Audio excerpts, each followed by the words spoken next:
I was just so deeply unhappy, and I was just in tears, and I felt so alone. Finally, about 3 years later, I became sort of the full-time stay-at-home mom that I had intended. Hi everyone, welcome back to Bustling Home. Becoming a mom was one of the hardest things I ever did. And I started out with 2, so maybe it's easier with 1, but it completely changed my life. And when I went into this, being a mom, I had all these ideas of the kind of mom I was going to be. And I didn't know that I was going to have to give up a bunch of my hobbies just because it was completely impractical to do that with 2 babies in tow. I didn't know that I would be scrambling to find a babysitter just a couple weeks after my kids were born.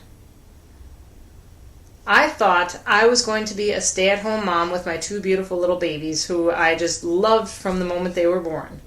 And of course I did love them, but not the overwhelming, gushing, this is the best day of my life kind of love ever. It was more of an, I hate to say it, but obligatory kind of love, where I knew I was responsible for them, and I knew I would take care of them and I would not fail them. But they didn't really feel like my babies for at least 3 or 4 months after they were born. And that's not what I expected. Everything I had seen showed the mothers falling in love with their babies as soon as they were born or even before they were born. I never had that. I still haven't had that in 3 sets of twins. But I thought that my role as the mother was to stay home and take care of these babies day in, day out. When they got home, I tried to breastfeed. I thought that I would put them in cloth diapers. I thought that I would eventually make their own baby food from scratch at home with a blender. Oh boy, was I wrong. The first thing to fail was breastfeeding. It was miserable. And it's not that I had any supply problems. It's not that I couldn't do it. It's just that every time I went to feed them or every time I went to pump, I was just so deeply unhappy and I was just in tears and I felt so alone. And it might have been that I had a touch of postpartum depression or something like that. It was never diagnosed, but in hindsight, that's quite possible. I just couldn't continue though. I couldn't take care of myself well enough to be a good mother to them. And I didn't want to get to the point that I resented having to take care of my babies. So, after I think only 3 weeks, I gave up on breastfeeding and we moved to formula. That is perhaps one of the best choices I made, was to just be flexible and not be married to this ideal of breast is best. Because formula is a perfectly viable feeding option for a baby if that's what's best for the babies and the mother. The second thing to go was the idea that I was going to stay home with my babies. Along with the breastfeeding, I found it completely overwhelming to just be home all day and mind-numbing, and I, again, felt like I would be completely alone. I had no mom friends. I didn't really have any close friends to speak of. It's kind of how it goes in a college town a lot of times. And I just couldn't do it. I told Jeff that I need to go back to work. I need to do something meaningful as an adult. So we looked for childcare, and we were extremely lucky that a daycare no more than half a mile from our house had just expanded, and they were accepting 2 new infants. Perfect. We went and talked to them. They're very sweet people, care very much about their kids. And we signed up with them to start when the babies were, I think, 6 weeks old only. Because they'll take babies from newborn onward. They understood that parents have to go back to work. They can't just take off 3 months all the time to take care of their babies when they're born. Some parents just need the income. Or maybe they work for a small company and don't have FMLA. So, we got them ready and took them over there at 6 weeks, and I went back to work. I felt so much better just getting out and doing something else. Something that was familiar. Something kind of like my old life. Now, I still couldn't go back to jiu-jitsu because I was still healing from the birth. And I couldn't go back to weightlifting because I was still healing from the birth. But it was something. It was a lifeline for me. Then at about 11 weeks postpartum, Jeff had to go to England to have his knee replaced. He was going to be gone for 3 weeks. So I would be home alone as a new mother with my twin babies, taking them to daycare and going to work. Which, that was hard, and I'm so thankful that I had daycare. And I'm so thankful I wasn't trying to breastfeed them alone. And I don't remember if I had given up on cloth diapers by then, but it wasn't going to happen. There's no way. That would have just been way too much given all of the other strain on us, and there were some other things going on at the time too that were really stressful. And it was to the point that my obstetrician actually offered me antidepressants just to help me get through this rough period. But I wasn't quite ready to go down that route yet, because it sounded like it was medication to help me deal with circumstances. If I thought that it was some sort of problem with me, that the circumstances weren't causing my anxiety, depression, whatever, unhappiness, then I might have considered it. But the circumstances were so extreme that it didn't feel right to me. So, I never intended to be a working mother, but there I was, at only a few weeks postpartum, with 2 tiny babies, a working mother. Solo working mother at that point. And even when Jeff got home, it was going to be probably months until he would be functional again. Because this was a massive reconstruction of his knee. I mean, his leg actually wasn't on straight anymore, so they had to basically break his leg, cut pieces out, and put the new knee in and straighten it out and change the length, and it was really major surgery, like multiple surgeries in one. So when he got back, he couldn't walk. He was in pain. He couldn't really do much to help the babies unless I just took over a baby and plopped the baby on him. And even that was only for a limited amount of time because he had to be able to move to get comfortable again, or what passed as comfortable at the time. So that was not the start that I had anticipated to being a mother, but it's what I got. And we made it through that, and I don't want to do it again. Thankfully, Jeff only has 2 knees, and his knee, I think, is rated to last like 300 years. So I think we're good there, and his other knee is in fine shape now. So let's fast forward. Jeff's knee is healed. I'm pregnant with my second set of twins, and now I'm working a different job that is full-time salaried. So I have to be at work 40 hours a week, and I only have so much paid time off. Get through the pregnancy, the second set of twins is born. Now I have 4 small kids. Luckily, the same daycare had 2 infant openings, so all 4 of my kids could go to the same daycare. And that got a little interesting, getting them to daycare solo. I had a twin-go carrier, so I had 1 baby on the back, 1 baby on the front, and then 2 babies in a stroller or something like that. And I'd walk them all to daycare in the morning and then go to work. After a few months of working salaried, it became very apparent that it just wasn't going to work. Because anytime any of my 4 kids was sick, I had to stay home. And I couldn't get a full workday in from home, especially once the other 3 get home. Or it might be that 2 of them are sick, and there's no way I'm getting any work done with 2 sick kids at home, especially kids that small. So all of my paid time off was taken up with sick kids, and then I got sick.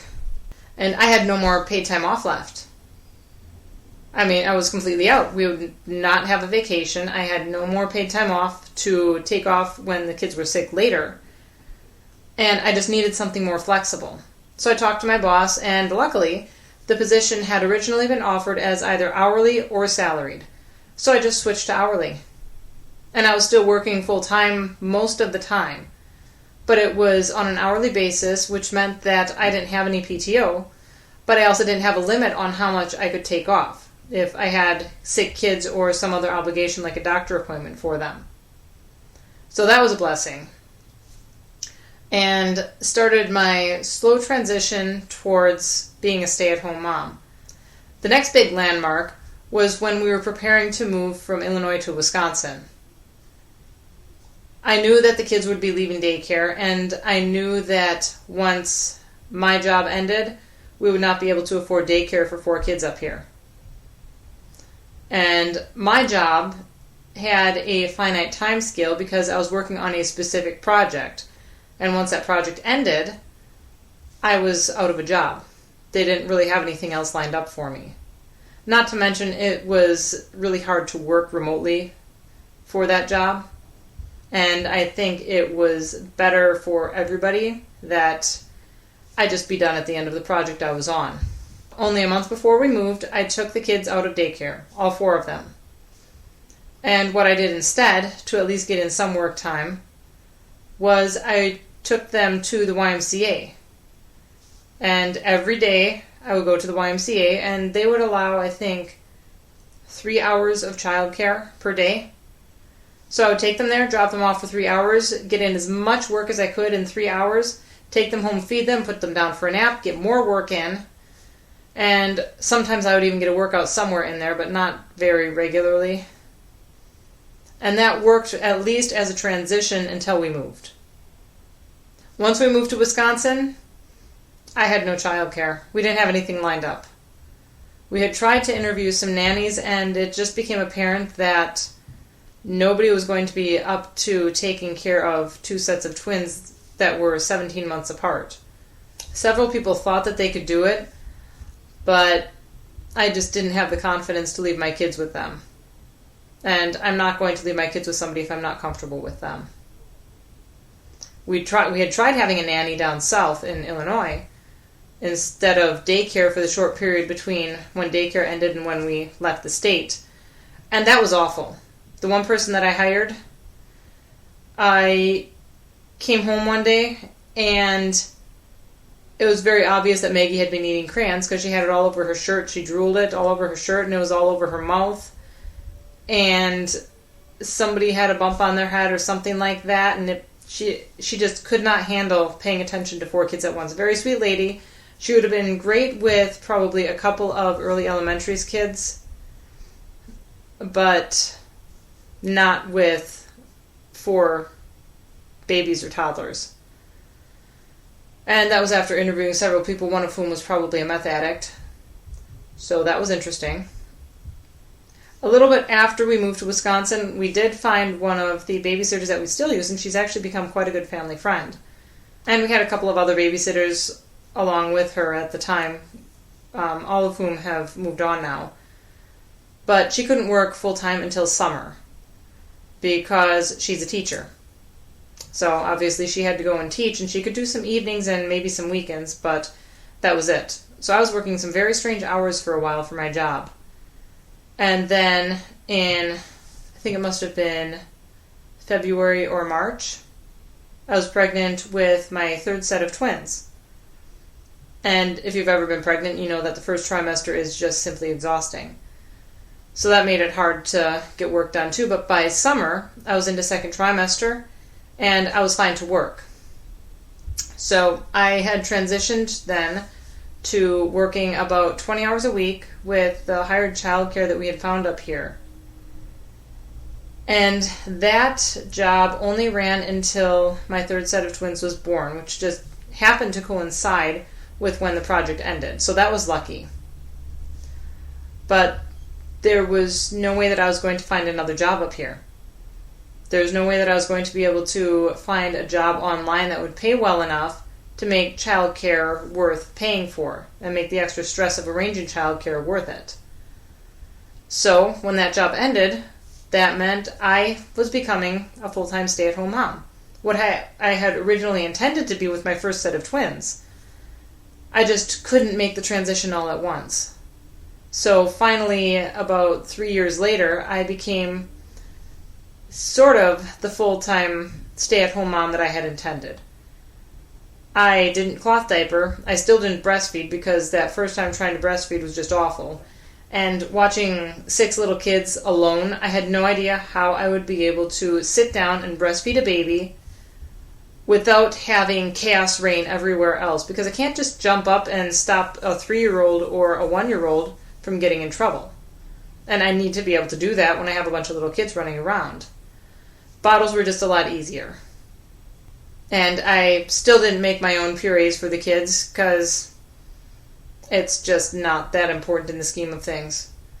I can feed them little Gerber tubs from the store or whatever brand they are. And that's good enough for the short time that they have purees, because my kids really aren't on purees for that long. Pretty quickly, once they start eating real food, I'll give them soft things like bananas or something else that they can just pick up a chunk and gnaw on it. And that's good enough. So that was my transition from being a full-time working woman to a full-time stay-at-home mom. And later, of course, we added in a bit of homeschooling once the kids got a little bit older. So that's my story on how I became a stay-at-home mom.